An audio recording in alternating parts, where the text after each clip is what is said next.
Hey guys, Mark Hall here from Crowns and from Thrive Resources, and we're putting together a little series we're calling Youth Ministry Fails. These are things that we've messed up in student ministry, what we've learned from it, and how maybe we can help you a little bit before that happens. Hope you guys are going to like it.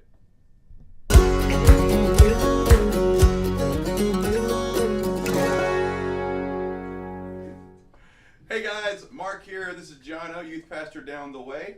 And Neal is the high school pastor here. What's the name of your church, John? Journey Church. Journey Church. It's not. Is it non-denominational, or what do you call yourself this week? We're non-denom. We're not totally like other churches. We're so much better. Now listen. We're talking about youth ministry fails, just really bad ideas, and we all grew up in youth ministry. These guys grew up in mine, so I'm really eager to hear their stories. I'd say when I was a kid, some of the dumbest things we did in student ministry were those games that would ensure purity between guys and girls. Like hey, we're going to put an orange under my chin, and guy girl on the line. We're going to pass the orange to the other person, or we would have a toothpick and we would pass a lifesaver to the other person, like right there. And I'm thinking, were our youth workers ever teenagers? The dumbest thing I've ever heard of in my life. But yeah, that was a pretty bad one. I didn't get to play the toothpick one. Yeah. We did the spoon on the string up and down clothes. You remember that? Like spoon down on the string, through your clothes. down your clothes, and then up through the next person's clothes. Yeah, if you do that at your youth group, you should just consider your calling. It's probably not a good idea. I did the orange one with guys. Weird. So, what we're talking about is other ideas of really bad ideas. I think the worst thing I ever did was I went to a camp where the guy used Roger Gladwell, one of my mentors in student ministry. He used a scene from Karate Kid. It was so cool because it was the wax on, wax off thing. So he's teaching all these things that he needed to learn how to do, and he didn't understand why he was having to paint the fence and do the waxing. Everybody knows that scene, right? Because it was all the mundane stuff that was really teaching him what he needed to know. Perfect youth pastor moment, right? So I see him do that scene, and I go straight to Blockbuster, dating myself a little bit, rent the VCR tape, dating myself even more, come to the church, throw it right in there, fast forward up to the part, fast forwarding was a thing we used to do, and then started it for my Bible study. Did not know that he had edited the video a little bit. There were some moments, there were some language moments, not the beginner bad words, the advanced copy, the boy deep. Varsity Jono here.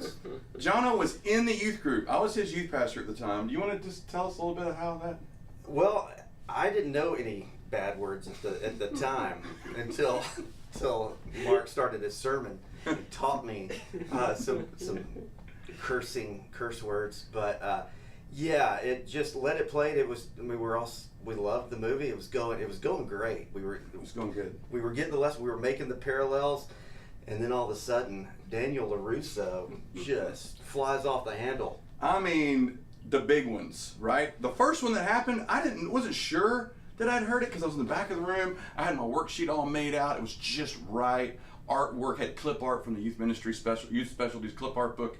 Everything was laid out, and I heard the first dude, and I thought, and as I looked to the screen, the room was packed, like 28 kids in there, and I am moving in slow motion to get to the VCR thing, and I'm moving it, and another one, boop, and another one, boop, and I'm like, no, click, stop it, and I just stare at the stopped screen, and it's just black, and I'm just staring at it, and I know the whole youth group's behind me. Not just the whole youth group, but the chairman of the deacons, the chairman of the trustees.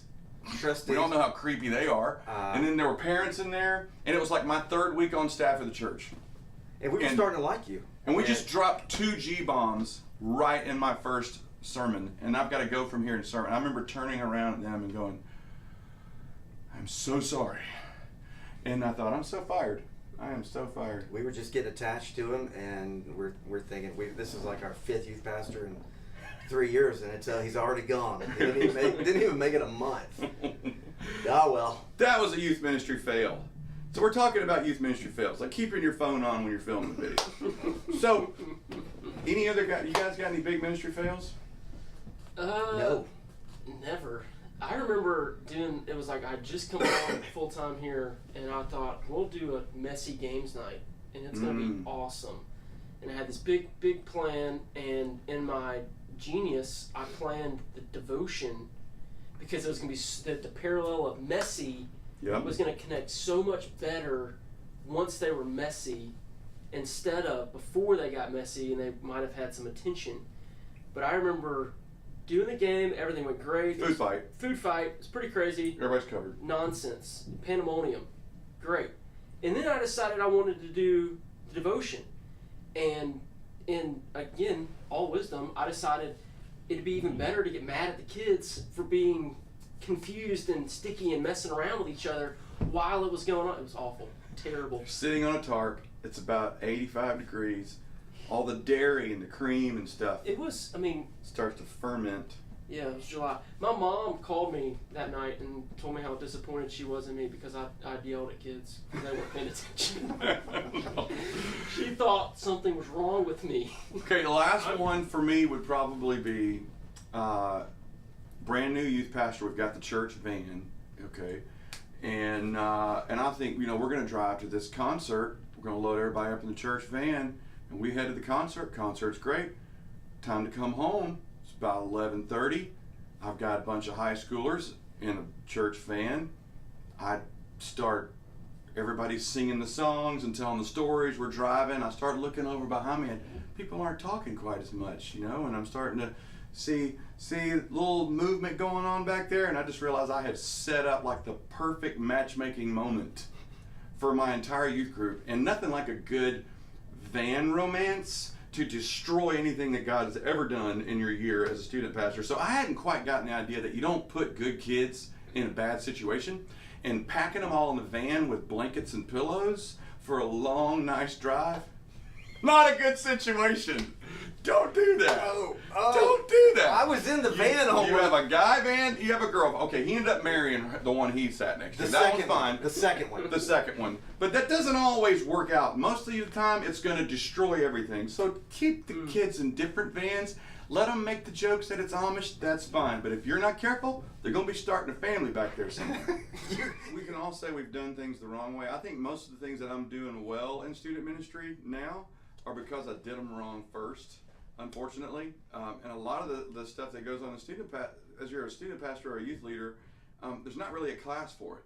You don't really know that this is not a good idea. And then you kind of learn as you go, especially when you're young.